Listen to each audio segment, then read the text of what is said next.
अखन अहाँ सब सुनि रहल छी मैथिली एक्सप्रेस की शानदार प्रस्तुति।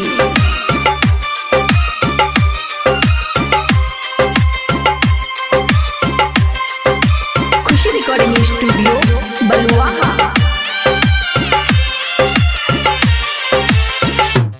जो खुश रही है दिल हमर तोड़ के, दिल तोड़ के, दिल तोड़ के, कहियो याद नहीं आई है साथ हमर छोड़ के, साथ छोड़ के, साथ छोड़ के।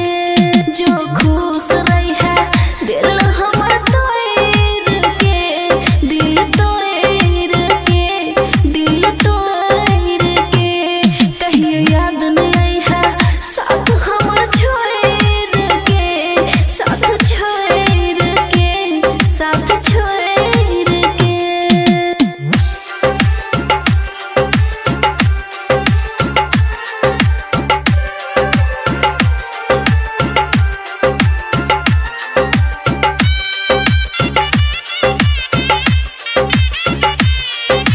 DJ Sumit Satish रैमा, DJ Sumit Satish रैमा, DJ Sumit Satish रैमा। खुशी रिकॉर्डिंग स्टूडियो बलुआहा। जान जान कह के हमर लोहा गेले जान रे, एक पल में को देले हमरा तू आन रे।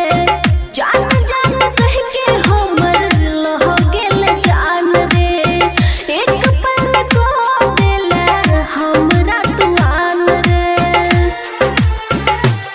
सब वादा गेले बीच में बिसैर के, तू बिसैर के, तू बिसैर के। जो खुश रही है दिल हमर तोड़ के, दिल तोड़ के, दिल तोड़ के।